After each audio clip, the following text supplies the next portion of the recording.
Latest on the transfer news sanibona bafethu uvana lo, so I'm back again with indaba zakuBetway Premiership. Amateam amaningi ayathenga, engabe yakhe team iyathenga na. So ngizoqala nje with the former Orlando Pirates player bafethu kuSipho Mbule. Remember ke Sipho Mbule was released with a group of players earlier this week. So currently umjida free agent. So i-agent yakhe ubani na uSipho Mbule ikhulumile nabeyindaba. Washo ukuthi ke the player doesn't want to continue playing ibhola lakhe la eSouth Africa. So italent lakhe ulibhekise kuphi na? Ulibhekise outside South Africa. Singesazi ke noma ke uzoqhubeka adlale khona yini kulama countries akhona la eAfrica noma ke ahambe ayele ku-Europe. Singesazi agent yakhe iyalwazi udaba. But ke mina bengajabula ukumbona uSipho Mbule eqhubeka edlala khona la eSouth Africa. Kodwa ke maybe ukuya ngaphandle maybe kuzokwazi umsiza umjida aphume umqondo wakho uphume kakhulu kulezi zinto ajwayele ukuzenza uma engadlali ibhola. Niyazazi ke nina ama comments ngangitshela ngalezo zinto. Do you think it's a good choice for umjida uthi ke aqhubeke adlala ibhola la noma ke aqhubeka ayodlala ngaphandle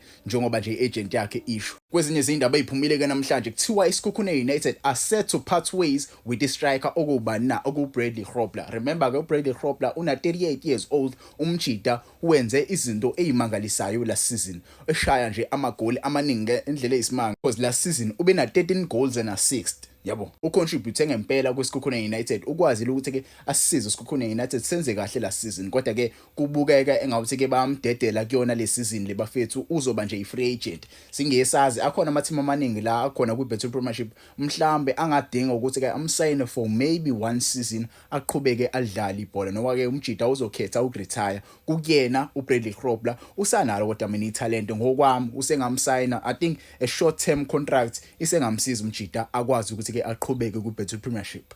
But ke umuntu uyazazi sekumele ahlale phansi. Kwezinye izindaba eziphumile bafethu kuthiwa ke le club le ebisayine banine uAntonio van Wyk lo sebemdayisele eMamelodi Sundowns, kuthiwa ke leyo club isifuna ukusayina another South African player oqhamuka le kuphina eWestern Cape okubani okuJaden Rhodes. Jaden Rhodes ke bafethu currently umjida ule kuNFD with Cape Town City after they failed to qualify for ama playoffs ukuthi babuyele kuBetway Premiership. Currently Magesi and Milford they are going to fight for the number 1 position ukuthi ke babuyele kuBetway Premiership. Omunye wabo uMilford ifuna ukuya kuBetway mase ukuthi ke iMagesi ifuna ukubuyela. So le team le SV Red ibona italent lapha okubani na okuJaden Rhodes. Cape Town City they might sell because they need imali ukuthi ke basuke ezansi. So ngokwami I think it's wise for them to sell uJaden Rhodes ayele phesheya bafethu udlala le club le okuyiSV Red.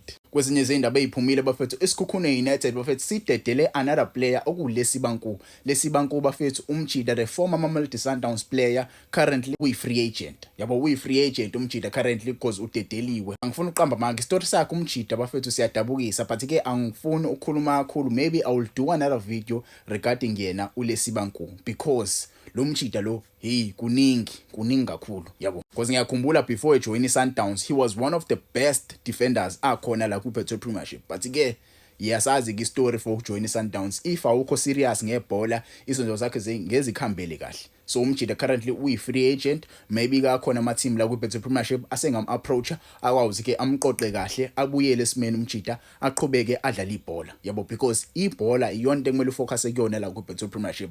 Once wenza ezinye izinto engekho esimeni esright bakhona abafana abancane bazofika bazoyithatha ilunch yakho baqhubeke badlala ibhola baqhubeke bayo representa iCountry. Kwezinye izindaba eziphumile bafethu, remember ke bafethu ubani na uTshegofaso Mabasa was released by Orlando Pirates earlier this week with the likes of Sipho Mbule. So ngizwile ke indaba zivunguza kuthiwa ke iSkhukhune United are favorites to sign ubani na uyena uTshegofaso Mabasa, but ke nayo iKaizer Chiefs right now inalo ithuba lokuthi ke ikwazi ukukhuluma nayo uTshegofaso Mabasa ayijoyine iKaizer Chiefs. So kuyoba kuona ke lo ma clubs ukuthi ke ingabo ama contracts wabo aqine kanganani, ingabo umlomo wabo nje wabezo negotiate with the agent yakho Mabasa ama contracts akanjani, isima kanjani payment iholo, because siyasayi iSkhukhune United siyakwazi ukukhokha, Kaizer Chiefs nayo inayo imali, but ke kuya ngokuthi ubani onomlomo okahle. Kwezinye izindaba eziphumile bafethu I spoke about uSirino bafethu. Caster Sirino